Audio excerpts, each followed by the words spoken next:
Dear students, today we are going to study about econometrics, introduction of econometrics. तो हम शुरू से इसको पढ़ते हैं. Why do we need econometrics as a separate branch? इसको हम एक एग्जाम्पल के थ्रू समझने की कोशिश करते हैं. नॉर्मली हम थ्योरी में ये पढ़ते हैं कि जैसे ही प्राइस डिक्रीज होगा, कम किया जाएगा किसी कमोडिटी का, उसकी मांग बढ़ जाएगी. जैसे कि हम मान के चलते हैं कि एप्पल के प्राइसेस गिर जाने की वजह से एप्पल की डिमांड बढ़ जाएगी. पर इस पे एक कंडीशन अप्लाई है. अगर उसकी प्राइस इलास्टिसिटी कम है, मान लीजिए नमक है, नमक के अगर आप प्राइस डिक्रीज भी कर दें, जो सॉल्ट नमक आप यूज करते हैं, उसकी क्वांटिटी डिमांडेड इंक्रीज नहीं होगी. इसी तरह जो बाकी डिसीजंस हैं गवर्नमेंट के, अगर करेंसी को डिवैल्यू करना है, अपने निर्यात को कम करने के लिए और आयात को बढ़ाने के लिए, तो सरकार अगर अवमूल्यन डिवैल्यूएशन का डिसीजन लेती है, तो ये डिपेंड करता है मार्जिनल प्रोपेंसिटी टू इंपोर्ट पे, एक्सपोर्ट पे. So the very first thing is forecasting. Forecasting का मतलब है कि सरकार पहले से पूर्वानुमान लगाकर किसी पॉलिसी को बनाती है. So पॉलिसी मेकर को ये जज करना पड़ता है कि आगे आने वाले इकोनॉमिक वेरिएबल्स कितने चेंज होंगे. मान लीजिए कि सरकार को एग्रीकल्चर पॉलिसी बनानी है ग्रेन्स को लेकर, तो सरकार पहले ये देखेगी कि ग्रोथ रेट ऑफ पॉपुलेशन कितना है और उसके लिए कहीं फूड शॉर्टेज ना हो जाए, खाद्यान्नों में कमी नहीं हो. सो फोरकास्टिंग के लिए ये ज़रूरी है कि पहले से ही प्लान किया जाए, और यहाँ पर इकोनोमेट्रिक्स का रोल आता है. पहले से ही आने वाले भविष्य की नीति सरकार द्वारा बनाना सिर्फ एक विकासशील देशों की ही प्रवृत्ति नहीं है, ये विकसित देशों के लिए भी उतना ही आवश्यक है. यानी डेवलप्ड इकोनॉमीज के लिए उतना ही इम्पोर्टेंट है जितना कि ये डेवलपिंग इकोनॉमीज के लिए है. Methodology of econometrics. इकोनोमेट्रिक्स के स्टेप्स जो है उसको डिस्कस करते हैं. सबसे पहला है स्टेटमेंट ऑफ थ्योरी और हाइपोथेसिस. जो उसका सिद्धांत है या परिकल्पना है, उसका क्या स्टेटमेंट है. मान लीजिए कि हमारा थ्योरी या हमारी हाइपोथेसिस है कि कंजम्पशन इनकम के ऊपर डिपेंड करती है. राइट. हाइपोथेसिस वो होती है जो हमारे अनुमान है, व्हाट वी परसीव, और सिद्धांत या थ्योरी तब बनता है जब हम उसको एम्पिरिकली टेस्टेड करते हैं. सैंपल्स लेके हम देखते हैं कि हाँ सचमुच अगर कंजम्पशन इनकम के ऊपर डिपेंडेंट कर है तो वो थ्योरी बन जाती है. जब तक वो टेस्टेड नहीं है वो हाइपोथेसिस है. फिर उसके बाद दूसरा स्टेप है specification of the mathematical model of the theory. Specification model का अगर हम देखें तो ये हो जाएगा आपका C is equal to A plus B Y. A आपकी autonomous consumption, B marginal propensity to consume, यानी इनकम्स के बढ़ जाने से आप उसका कितना परसेंटेज कंज्यूम करते हैं. Then we'll come to specification of the statistical or econometric model. अब इस मॉडल में आपका क्या बदलाव आएगा. Then C is equal to A plus BY plus mu. Mu यानी कि ये जो आपका टर्म है, रैंडम टर्म, ये उन सबको इंक्लूड करता है जो कंजम्पशन को इफेक्ट करते हैं. अब कंजम्पशन सिर्फ इनकम से ही नहीं इफेक्ट होती, कंजम्पशन बहुत से दूसरे फैक्टर्स से इफेक्ट होती है, तो वो हम म्यू में डाल देते हैं. तो अब ये एक रियलिस्टिक मॉडल बन गया जिसके बेसिस पे हमें राइट एस्टिमेट्स मिल सकते हैं. फोर्थ स्टेप है ऑब्टेनिंग द डाटा, कि हम डाटा कलेक्ट करते हैं. उसके बाद हम ये देखते हैं कि जो हमारे एस्टिमेटर्स हैं उसके पैरामीटर्स क्या होने चाहिए उस इकोनॉमिक मॉडल के. जैसे इनकम के ऊपर जो हमने पैरामीटर बीटा लगाया है, तो वो बीटा आपका बी इसमें लगाया है, अदरवाइज बीटा भी लगा सकते हैं. अगर हम इसमें गवर्नमेंट पॉलिसी इंक्लूड करते हैं या कोई और चीज़ इंक्लूड करते हैं, तो वो पैरामीटर इन्वर्स में जाएगा या डायरेक्ट प्रोपोर्शन में जाएगा या स्क्वायर होगा. वो हम एस्टिमेट करने की ट्राई करेंगे। देन कम्स की हाइपोथेसिस को टेस्ट करना। जो हमारी हाइपोथेसिस है कि कंजम्पशन इनकम के ऊपर डिपेंड कर रही है, उसको हम टेस्ट करेंगे। अब टेस्ट करने के बाद जो रिजल्ट आया, उस रिजल्ट के बेसिस पे हम प्रिडिक्ट करेंगे। मान लीजिए कंजम्पशन आज की लेते हैं, एक स्टेट की कंजम्पशन लेते हैं, तो अब हम ये देखेंगे कि अगले आने वाले 5 सालों में इस स्टेट की कंजम्पशन कितनी बढ़ने वाली है, क्योंकि इनकी इनकम की रेट ऑफ ग्रोथ कितनी ज़्यादा है। तो इन दोनों चीज़ों को देखते हुए हम प्रिडिक्ट करेंगे नेक्स्ट 5 ईयर में बढ़ने वाली कंजम्पशन। और अब इस मॉडल का जब हमने ये इस्तेमाल कर लिया कि हम अगले 5 साल की कंजम्पशन उसकी देख सकते हैं, क्योंकि हमने बीटा का हमने सही एस्टिमेट निकाल लिया कि जो बीटा है उसमें से मान लीजिए 50% इंक्रीज इनकम का कंज्यूम किया जाता है, तो उसके बेसिस पे हमने नेक्स्ट 5 ईयर, 2 ईयर या 3 ईयर जिसका भी प्रोडिक्शन किया, उसके बेसिस पर अब गवर्नमेंट पॉलिसी को फॉर्म करेगी। पॉलिसी को फॉर्म करने का मतलब है कि मार्केट में उतनी ही डिमांड के लिए उतनी चीज़ें अवेलेबल हों और उसमें कोई शॉर्टेजेस नहीं हो, यानी डिमांड एंड सप्लाई की फंक्शनिंग में स्मूथनेस को लाने की कोशिश करेगी। इस तरह से इकोनोमेट्रिक्स में 8 स्टेप्स इन्वॉल्व हैं, 8 स्टेप्स। सबसे पहले आपका जो सिद्धांत है उसका क्या स्टेटमेंट है, उसका मैथमेटिकल मॉडल, उसका इकोनोमेट्रिक मॉडल, डेटा का कलेक्शन, उसके बाद उस डेटा के कलेक्शन से आपका एस्टिमेट का प्रिडिक्शन, फिर हाइपोथेसिस की टेस्टिंग, प्रिडिक्शन और फिर पॉलिसी बनाना।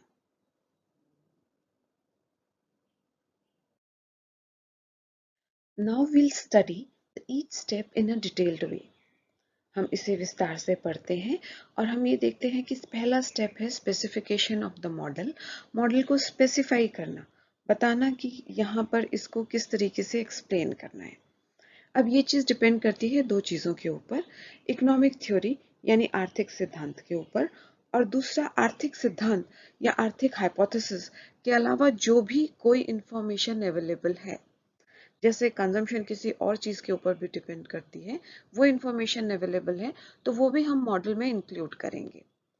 अब यहाँ पर हमें देखना होता है इस मॉडल को बनाते समय कि हमारा डिपेंडेंट वेरिएबल कौन सा है जो निर्भर कर रहा है, इंडिपेंडेंट कौन सा है जो किसी और वेरिएबल से डिसाइड नहीं हो रहा है। दूसरा चीज़ है कि हमारे जो मॉडल में वेरिएबल्स हैं उसका साइन क्या होगा, पॉजिटिव होगा या नेगेटिव होगा। वो डिपेंडेंट वेरिएबल को जिसको हम एक्सप्लेन करना चाह रहे हैं, जिसका हम एस्टिमेट निकालना चाह रहे हैं, उसको इन्वर्सली इफेक्ट करता है या डायरेक्टली इफेक्ट करता है, उसको पॉजिटिवली करता है या नेगेटिवली इफेक्ट करता है। फिर उसके बाद है कि हमारी इक्वेशंस कितनी बनेंगी। आपका जब एक इक्वेशन है तो वो इक्वेशन है, जब 2-3 इक्वेशन से कोई फिनोमेना एक्सप्लेन किया जाता है तब हम उसको मॉडल बोलते हैं, मैथमेटिकल मॉडल। अब अगर हम ऐसे देखें, मॉडल की स्पेसिफिकेशन में हम ये भी देखेंगे कि लीनियर इक्वेशंस हैं या नॉन लीनियर इक्वेशंस हैं।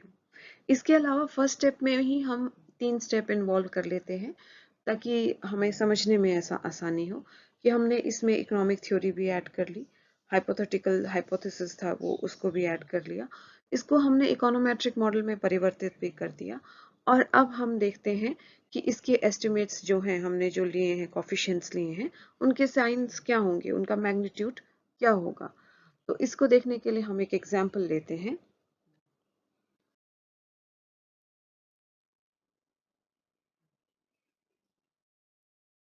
तो देखते हैं कि डिमांड फंक्शंस को और क्या-क्या चीज़ें इम्पैक्ट कर सकती हैं। ये तो हमने देखा मॉडल में ये इम्पैक्ट कर सकती है, उसके अलावा क्या इम्पैक्ट कर सकती है। टैक्सेशन इम्पैक्ट कर सकता है, डिस्ट्रीब्यूशन ऑफ इनकम इम्पैक्ट कर सकता है। जितना ज़्यादा डिस्ट्रीब्यूशन ऑफ इनकम इक्वालिटी की तरफ होगा, जितना इनकम गैप कम होगा, उतना ज़्यादा कंजम्पशन इंक्रीज होगी। सरकार की क्रेडिट पॉलिसी क्या है, अगर सपोज करो कार की डिमांड है और कार के लोन्स इजीली अवेलेबल हैं। अब गवर्नमेंट पॉलिसी हो सकती है कि एग्रीकल्चर गुड्स में जो क्रेडिट है वो आसानी से पॉसिबल हो सकता है, और गवर्नमेंट मैन्युफैक्चरिंग में थोड़ा सा स्ट्रिंजेंट कर दे, कि स्ट्रॉन्ग कर दे कि यहाँ पर बहुत ज़्यादा क्रेडिट नहीं देना है। तो बैंक एग्रीकल्चर को तो बहुत आसानी से दे देते हैं ट्रैक्टर खरीदने के लिए, ट्यूबवेल लगाने के लिए, तो ऑब्वियसली उनकी मांग बढ़ जाएगी। तो यहाँ पर कंजम्पशन उस प्रोडक्ट के लिए, उस प्रोडक्ट को लेकर सरकार की ऋण देने की नीति, क्रेडिट देने की जो पॉलिसी है वो क्या है। फिर फोर्थ आता है कि हम लैग्ड इनकम को भी देखते हैं। आज की इनकम हमने देखी कि हम फरवरी में जो भी कंज्यूम कर रहे हैं, मान लीजिए वो हमारे जनवरी की इनकम के ऊपर डिपेंड कर रहा है। पर इससे पहले हम ये भी देखेंगे कि हमारी दिसंबर और नवंबर की इनकम क्या रही। इसके अलावा आपके जो वेदर हैं या कोई और वेरिएबल्स हैं जो लेस इम्पॉर्टेंट हैं, उन सब रैंडम वेरिएबल्स को हम इंक्लूड कर देते हैं म्यू में। जो नेक्स्ट आपका आता है वो है म्यू। ये हमारे रैंडम वेरिएबल का स्पेसिफिकेशन आ जाता है। अब हम करते हैं कि इसका साइज और मैग्नीट्यूड क्या होना चाहिए इस मॉडल के पैरामीटर्स को लेके। तो अगर हम इसको इस तरीके से स्पेसिफाई करें तो लेट्स टेक इट कि हमने मॉडल की कुछ फैक्टर्स को हम कर्टेल करके इसको सिंप्लीफाई करके एक्सप्लेन करते हैं कि जो डिमांड है Tx that depends on beta not की आपकी ऑटोनोमस डिमांड तो होगी ही होगी, एक मांग तो आपकी एग्जिस्ट करेगी करेगी अगर इनकम है या नहीं है। सपोज आपको नॉर्मल व्हीट की रिक्वायरमेंट है तो व्हीट की रिक्वायरमेंट तो होगी ही होगी, राइट। सो एक नॉर्मल कंजम्पशन आपकी है बीटा नॉट। उसके अलावा अब आपको डिपेंड करता है प्राइस क्या है, और प्राइस के ऊपर कितना डिपेंड करता है वो बीटा वन डिसाइड करेगा कि उस कमोडिटी की जो प्राइसेस हैं उससे कितना डिमांड इफेक्ट होता है, वो बीटा वन तय करेगा। नेक्स्ट है प्राइस सब्स्टिट्यूट का क्या है, और प्राइस सब्स्टिट्यूट का कम या ज़्यादा है, उसका इम्पैक्ट कम या ज़्यादा आएगा, वो भी डिमांड में डिपेंड कौन करता, किस चीज़ पे डिपेंड करता है, बीटा टू के ऊपर डिपेंड करता है। अब बीटा टू पीएस का कोफिशिएंट है, यानी कि सब्स्टिट्यूट कमोडिटी के प्राइस का कोफिशिएंट। तीसरा कोफिशिएंट आपका आता है बीटा थ्री, जो ये डिसाइड करता है कि इनकम के चेंज होने से डिमांड के ऊपर कितना इम्पैक्ट आएगा, 10%, 20%, 100%, कितना इम्पैक्ट आएगा। और फोर्थ है बीटा फोर कि आपका जो टेस्ट एंड प्रेफरेंस है वो डिमांड को कितना इम्पैक्ट कर रहा है। तो इन चार पैरामीटर्स के बाद हम जो बाकी के वेरिएबल्स बच गए हैं जो हमने नहीं लिए हैं, जैसे डिस्ट्रीब्यूशन ऑफ इनकम नहीं लिया, गवर्नमेंट की ऋण पॉलिसी नहीं ली, पर इन सब चीज़ों का इम्पैक्ट डिमांड के ऊपर होता ही है, उसको हमने म्यू में इंक्लूड कर दिया। इसे हम रैंडम टर्म, एरर टर्म भी बोलते हैं। और ये रैंडम टर्म हमारे इकोनॉमिक के थ्योरी के मॉडल को इकोनोमेट्रिक का मॉडल बना देती है। फिर हम देखते हैं, लेट्स टेक एग्जांपल और उसको और अच्छे से पढ़ते हैं कि अब हम देखेंगे इसमें एक्सपेक्टेड साइन या मैग्नीट्यूड क्या होगा पैरामीटर का। तो अगर प्राइस बढ़ जाती है तो डिमांड डिक्रीज हो जाएगी, उसी कमोडिटी की बीटा पीएक्स के अगर प्राइस इंक्रीज होंगे तो हमारी डिमांड डिक्रीज होगी। तो ये ऑब्वियस है, यहाँ पे बीटा वन का जो साइन होगा वो नेगेटिव होगा क्योंकि ये दोनों ऑपोजिट डायरेक्शन में जा रहे हैं। अब हम देखते हैं बीटा टू। बीटा टू जैसे जैसे प्राइस सब्स्टिट्यूट का बढ़ेगा, प्राइस आपका सब्स्टिट्यूट का इंक्रीज हुआ तो जो कमोडिटी है डिमांड एक्स वो भी आपकी इंक्रीज हो गई। क्यों? क्योंकि आपका जो रिलेटिव प्राइस है उस कमोडिटी का वो कम हो गया। अब आप एप्पल खा रहे हैं पर आप ऑरेंज खाना चाह रहे थे, पर ऑरेंज तो बहुत ज़्यादा महंगे हो गए, तो अब एप्पल की ही डिमांड बढ़ेगी।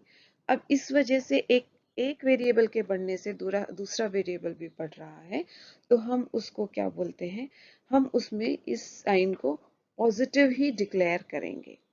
सो बीटा टू हमारा पॉजिटिव होगा, इसका साइन हमारा पॉजिटिव होगा। अगर ये दोनों कमोडिटीज कॉम्प्लीमेंट्री हैं तो ये साइन हमारा नेगेटिव होता। मान लीजिए हमें ब्रेड लेना है और जैम भी लेना है, तो ब्रेड के प्राइस इंक्रीज हो जाने से जैम की डिमांड भी कम हो जाती, तब हमारा ये जो साइन है वो नेगेटिव होता। तीसरा है हमारा इनकम। इनकम जैसे ही इंक्रीज होगी तो हमारा डिमांड इंक्रीज होगी, तो यहाँ पर भी हमारा जो बीटा 3 है वो पॉजिटिव होगा। अब यहाँ पर इंफीरियर गुड्स में इस तरीके का या गिवन गुड्स में इस तरीके का इम्पैक्ट नहीं देखा जाएगा। जैसे जैसे इनकम इंक्रीज होती है तो आप पहले ऑयल यूज करते थे, अब आप प्योर घी यूज करने लगोगे। First you use to eat local fruits, now you start eating exotic fruits, आप विदेशी फ्रूट्स का कंजम्पशन करने लगोगे। तो इंफीरियर और गिवन गुड्स के ऊपर ये, अगर इंफीरियर और गिवन गुड नहीं है तो ये साइन पॉजिटिव है। Now will take an example, consumption function का ही एग्जाम्पल लेते हैं कि कंजम्पशन फंक्शन है आपकी beta naught plus beta one Y और प्लस म्यू। म्यू में सारे वो रैंडम वेरिएबल शामिल हो गए।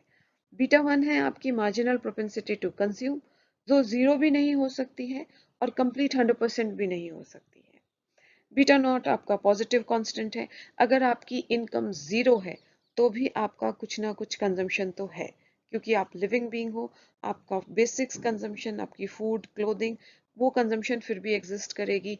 उसको पूरा करने के लिए चाहे आप बोरो करो, चाहे पुरानी सेविंग्स का इस्तेमाल करो।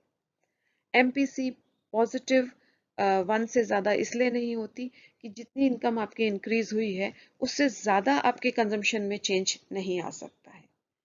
तो इसी एग्जाम्पल को हम आगे देखते हैं। और यही हमारा जो MPC है, जो हम कह रहे थे ये जीरो से कम होता है, तो यही MPC हमारा जीरो भी नहीं हो सकता। ऐसा भी नहीं हो सकता, एक इंडिविजुअल लेवल पे तो ये चीज़ हो सकती है कि आपकी इनकम बढ़ी और आपने बढ़ी हुई इनकम का कुछ भी प्रतिशत इस्तेमाल नहीं किया। पर अगर हम एग्रीगेट देखें, यानी कि अगर पूरे स्टेट का या एक डिस्ट्रिक्ट का या एक पूरे राष्ट्र का देखें, तो ये पॉसिबल नहीं है कि जिन जिन व्यक्तियों की इनकम बढ़ी है उन्होंने उसका कुछ भी प्रतिशत उपभोग में नहीं लिया।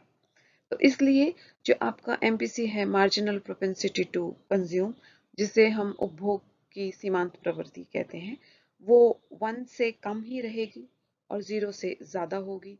ऐसा भी नहीं हो सकता कि जितनी इनकम बढ़ी सब लोगों ने उतनी का उतनी पूरा कंज्यूम कर लिया। तो ये एक आपका एग्जाम्पल हुआ। देन उसके बाद है स्टेप, हमने एस्टिमेट भी देख लिया, साइंस क्या होंगे उसके। फिर है कलेक्शन ऑफ डाटा। हमने जो कंजम्पशन था जिसको मॉडल को स्पेसिफाई करना था, उस मॉडल को हमने कंजम्पशन के मॉडल को देखा, C is equal to beta naught plus beta Y. जब हमने उसको म्यू उसमें ऐड कर दिया तो हमने उसको इकोनोमेट्रिक मॉडल के रूप में फॉर्म कर दिया। अब हमने ये भी देख लिया कि उसके sign beta one, beta two, beta three के साइन आपके पॉजिटिव होंगे, नेगेटिव होंगे, वो भी देख लिया। अब हम आते हैं collection of data and estimation. अब यहाँ पर हमारे पास दो तीन तरह के डाटा होते हैं, उसको हम एक बार देख लेते हैं क्या है। पहला है time series data. Time series data क्या है? ये एक लंबे समय से कलेक्ट किया जाता है।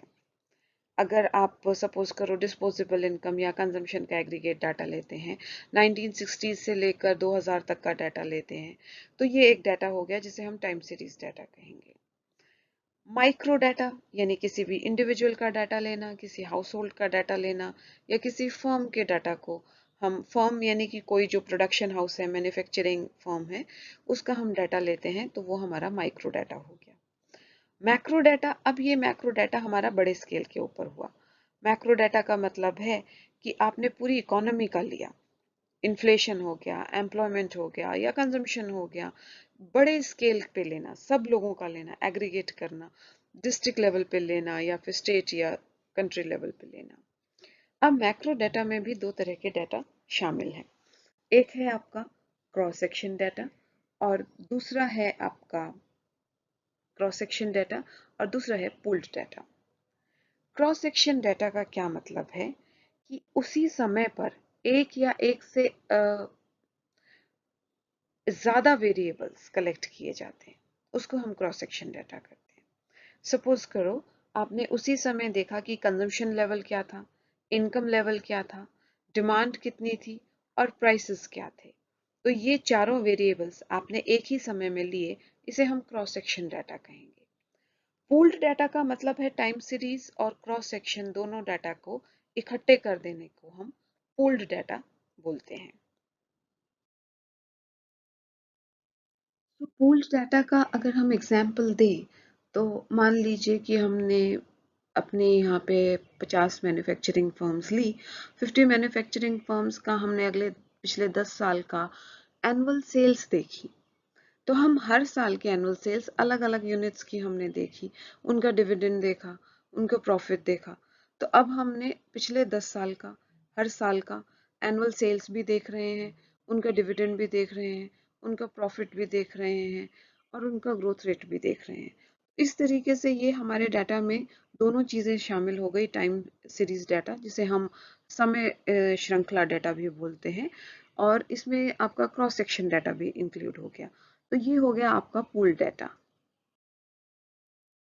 और इसी स्टेप में इन्वॉल्व है आपका कि आप मॉडल के एस्टिमेट करने के बाद, दैट एस्टिमेशन ऑफ मॉडल हो गया, अब हमें इसे एग्जामिन करना है और आइडेंटिफाई करना है कि कुछ फंक्शंस को। आइडेंटिफिकेशन एक और मॉडल की प्रॉब्लम है जो इकोनोमेट्रिक्स में हम देखते हैं, और यहाँ पर हम बेसिकली देखते हैं कि हमारे जो कोफिशिएंट हैं फंक्शंस के वो क्या हैं, आपस में एक दूसरे पे तो निर्भर नहीं कर रहे कि जिन कोफिशिएंट को हमने रिकॉग्नाइज किया है कि ये इंडिपेंडेंट हैं, क्या वो एक दूसरे पे डिपेंडेंट हैं या नहीं है। अगर डिपेंडेंट है तो हमारा एस्टिमेट सही नहीं आएगा, जो हम लेके चल रहे हैं वो मॉडल सही नहीं आएगा। स्टेप 3 है evaluation of the coefficient of the model. जितने भी कोफिशिएंट्स हैं उनको देखना, तो इसमें जो रिजल्ट्स है उसकी रिलायबिलिटी को भी टेस्ट करना ज़रूरी होता है। देन कम्स की वेरिफिकेशन की पैरामीटर्स की वेरिफिकेशन, उनको डिसाइड करना कि ये मीनिंगफुल हैं भी या नहीं है। इसके अलावा स्पेसिफिकेशन ऑफ मॉडल में हम एक और चीज़ इन्वॉल्व करते हैं जिसे हम बोलते हैं कि इररेलेवेंट जितने भी फैक्टर्स हैं जिनकी हमें ज़रूरत नहीं है उसे निकाल देते हैं। तो यहाँ पर जब हम रिलायबिलिटी चेक करते हैं कि भाई ये जो हमने मॉडल बनाया है ये रिलायबल है, हमें सही एस्टिमेट देगा, तो हम ये 3 क्राइटेरिया होते हैं। एक है आपका इकोनॉमिक ए प्रायरी क्राइटेरिया, उसके बाद है स्टैटिस्टिकल क्राइटेरिया और इकोनोमेट्रिक क्राइटेरिया। सांख्यिकी मापदंड, अर्थमेटिक मापदंड और आर्थिक ए प्राथमिकताएं मानदंड। तो इन मापदंडों के ऊपर हम ये चेक करते हैं कि जो हमने मॉडल स्पेसिफाई किया है वो हमने सही बनाया है या नहीं बनाया है। ए प्रायोरी क्राइटेरिया ये एक लेटिन फ्रेज है और इसका मतलब है कि हम किसी भी रिजल्ट को या किसी भी एस्टिमेट तक पहुंचने के लिए थ्योरीज का इस्तेमाल करते हैं, डिडक्शंस का इस्तेमाल करते हैं।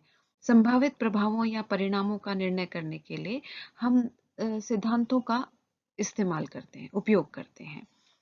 अगर हम यहाँ पर देखें तो हम यहाँ पर देखेंगे हमारे कोफिशिएंट्स क्या हैं। इसमें अगर हम एग्जांपल लेते हैं केनियन थ्योरी, लिक्विडिटी प्रेफरेंस की थ्योरी, तो डिमांड फॉर मनी किसके ऊपर है, इसका डिमांड फॉर मनी का इक्वेशन है beta naught plus beta 1 Y beta 2 R plus mu. अब यहाँ पे वाई लेवल ऑफ इनकम है, रेट ऑफ इंटरेस्ट आर है और म्यू आपका रैंडम वेरिएबल है। तो अब इसको देखते हुए हम ये देखेंगे कि ए प्रायरी क्राइटेरिया के मुताबिक बीटा 1 की जो वैल्यू है वो हमारी पॉजिटिव होगी, यानी जैसे जैसे इनकम बढ़ेगी वैसे वैसे हमारी मांग मनी की बढ़ेगी।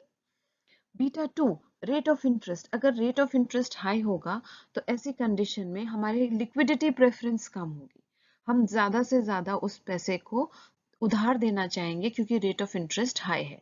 तो हायर रेट ऑफ इंटरेस्ट में हमारी जो डिमांड फॉर मनी है वो कम होगी, इसीलिए इसका साइन हम नेगेटिव एक्सपेक्ट करते हैं।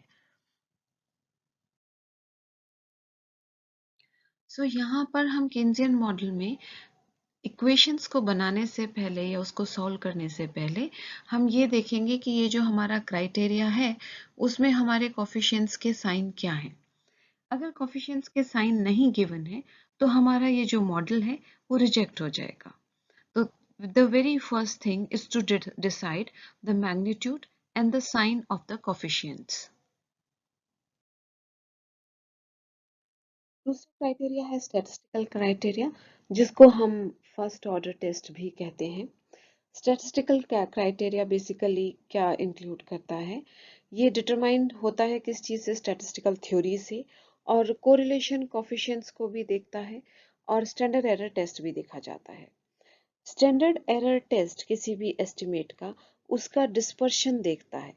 डिस्पर्शन मतलब कि एवरेज से वो कितना दूर है, जो हम उसका ट्रू पैरामीटर निकाल रहे हैं, जो एस्टिमेट है एक्चुअल, उससे उसका डिस्पर्शन कितना दूर है, कितना करीब है या कितना दूर है। जितना ज्यादा बड़ा स्टैंडर्ड एरर होगा उतना ही ज्यादा हमारे पैरामीटर्स लेस रिलायबल होंगे, यानी उससे निकाला हुआ एस्टिमेट, उससे निकाला हुआ रिजल्ट उतना ही कम सटीक होगा। इसके अलावा हमारा जो स्क्वायर ऑफ कोरिलेशन कोफिशिएंट है, अगर हम इसको देखते हैं तो ये बेसिकली दिखाता है कि हमारी परसेंटेज क्या है टोटल वेरिएशन की, डिपेंडेंट वेरिएबल की। डिपेंडेंट वेरिएबल कौन सा वेरिएबल, जिसका एस्टिमेट हम कर रहे हैं, जिसकी हम प्रिडिक्शन कर रहे हैं, जिसका पूर्वानुमान हम लगा रहे हैं, उसकी परसेंटेज वेरिएशन क्या है, और किसके कंपैरिजन में, जब किसी एक्सप्लेनेटरी वेरिएबल में चेंज आता है। जो जो तत्व उसको निर्धारित कर रहे हैं, जो फैक्टर्स उसको डिटरमाइन कर रहे हैं, उसमें चेंज आने से कितना परसेंटेज चेंज आता है डिपेंडेंट वेरिएबल में, तो ये स्क्वायर ऑफ कोरिलेशन कोफिशिएंट इस चीज को चेक करता है। सांख्यिक मापदंड हमारा बेसिकली ये टेस्ट करता है कि हमारा जो पैरामीटर है उसमें एरर है या नहीं है, और एरर है तो कितना वेरिएशन दिखा रहा है, 1%, 2%, 10%, कितना वेरिएशन दिखा रहा है। जितना कम वेरिएशन होगा उतना हमारा जो एस्टिमेट होगा, जो हमारा रिजल्ट होगा, उतना सही होगा। इसके बाद है हमारा आखिरी क्राइटेरिया, जिसे हम इकोनोमेट्रिक क्राइटेरिया या अर्थमेटिक मापदंड कहते हैं। ये बेसिकली क्या है, ये सेकंड ऑर्डर टेस्ट है, और ये डिटरमाइन करता है कि रिलायबिलिटी क्या है, स्टैटिस्टिकल रिलायबिलिटी क्या है।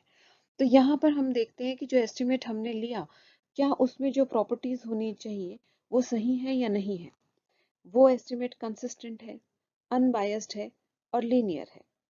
अब कंसिस्टेंसी क्या होती है, अनबायस्ड क्या होता है, ये हम आगे पढ़ेंगे, इसको डिटेल में पढ़ेंगे, पर हम इन तीन चीजों के ऊपर देखते हैं बेसिकली कि अगर हम सैंपल का डाटा बढ़ा देते हैं तो भी क्या हमारे रिजल्ट इतना ही आता है, यही हमारे एस्टिमेट्स आते हैं, या हम सैंपल के डाटा को चेंज कर देते हैं, कोई दूसरा सैंपल लेते हैं उसी पूल में से।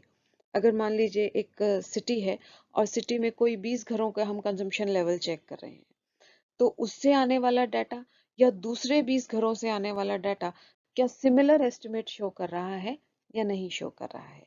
तो यहाँ पर हम इस तरह की कंसिस्टेंसी देखते हैं, अनबायस्डनेस भी देखते हैं कि कोई कोई डाटा है, किसी एक घर ने बहुत ज्यादा कंजम्पशन करी, उसकी वजह से हमारे डाटा में बहुत ज्यादा डिफरेंस नहीं अराइज हो। तो इसको हम डिटेल में आगे पढ़ेंगे। Forecasting power of the model, किसी भी मॉडल की कितनी क्षमता है पूर्वानुमान लगाने की। 6 महीने का हम एस्टिमेट निकाल सकते हैं, 1 साल के बाद तक का एस्टिमेट निकाल सकते हैं, या 5 साल तक का एस्टिमेट निकाल सकते हैं। कई बार ये पूर्वानुमान जो हम लगाते हैं वो सही भी नहीं होता, गलत भी हो सकता है। उसके कई कारण हैं। उसका सबसे पहला कारण है कि जो वेरिएबल्स हमने एस्टिमेट निकालने के लिए लिए हैं, जिन्हें हम एक्सप्लेनेटरी वेरिएबल लेते हैं, वो हमें सही रिजल्ट नहीं देते। उनको हमने सही तरीके से उनकी वैल्यू नहीं ली या डाटा कलेक्ट नहीं किया। उनका जो कोफिशिएंट है वो हमने इनकरेक्ट डिटरमाइन किया है। अगर कोफिशिएंट इनकरेक्ट डिटरमाइन किया है, सही सैंपल साइज के ऊपर नहीं लिया गया है, तो जो मॉडल बनाया है उसमें ही एरर है, तो एस्टिमेट में भी ऑलरेडी एरर आएगा। जो टेस्ट का प्रोसीजर है उसमें हमने ये नहीं देखा कि कितना प्रतिशत ये सही है, 1% की ही मिस्टेक है या 5% की मिस्टेक होने की संभावना है, तो वो भी हमने चेक नहीं किया है। मॉडल की पूर्वानुमान शक्ति का टेस्ट ऑफ सिग्निफिकेंस इसलिए ज़रूरी है, ये देखने के लिए कि जो हमने एस्टिमेट निकाला है वो कितना प्रिसाइज है, कितना सही है वो एस्टिमेट। हो सकता है उसमें 5% एरर के चांसेस भी हो सकते हैं, या कितना परसेंटेज एक्यूरेसी उसमें एग्जिस्ट करती है। तो ये थे स्टेप्स इकोनोमेट्रिकल मेथड के, कि हमें किस तरीके से एक स्टेटमेंट बनाना है, थ्योरी बनाना है, डाटा बनाना है, उसके बाद उसके एस्टिमेट्स को चेक करना है। और लास्ट एक सिंगल कॉन्सेप्ट हम करते हैं कि थ्योरेटिकल और अप्लाइड इकोनोमेट्रिक्स क्या चीज़ है। थ्योरेटिकल इकोनोमेट्रिक्स का जो मेन कंसर्न है वो एक एप्रोप्रिएट मेथड को डेवलप करने से है, कि किस तरीके का मेथड डेवलप किया जाए किसी भी इकोनॉमिक रिलेशनशिप को समझने के लिए, उसको स्पेसिफाई किया जाए और स्पेसिफाई करके उसको इकोनोमेट्रिक मॉडल में बनाया जाए। यानी अगर रिलेशन डिमांड और प्राइस के बीच में है, रिलेशन कंजम्पशन और इनकम के बीच में है, तो क्या मॉडल बनाया जाए और उसको किस तरीके से मैथमेटिकल फॉर्म में लिखा जाए। और ये सारे का सारा डिपेंड करता है आपकी मैथमेटिक्स के ऊपर और स्टैटिस्टिक्स के ऊपर। अप्लाइड इकोनोमेट्रिक्स क्या है?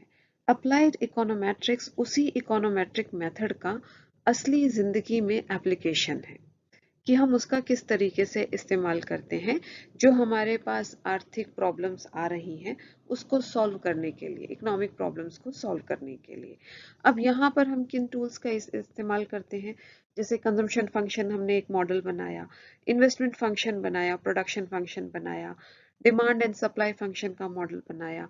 तो इस तरीके के हम जितने भी डिफरेंट फंक्शन हैं उनको हम प्रिसाइज मैथमेटिकल फॉर्म में लिखते हैं, उनके आपस के रिलेशन को जज करते हैं और उसको फिर हम इस्तेमाल करते हैं प्रिडिक्शन में, पूर्वानुमान लगाने में, और उस अनुमान के अनुसार पॉलिसी निर्धारित की जाती है। गवर्नमेंट की पॉलिसी, स्टेट गवर्नमेंट की पॉलिसी उस एस्टिमेट्स के ऊपर डिपेंड करती है। After this session, I am sure you will be able to answer these questions. Describe the methodology of an econometric research. उसकी पद्धति का वर्णन करें। क्या डिफरेंट टाइप्स ऑफ डेटा होते हैं?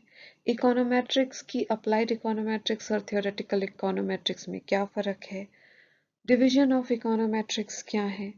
और you can explain the different criteria used in econometric research. So these are the questions that you can practice, and in the next session we'll move forward with econometrics.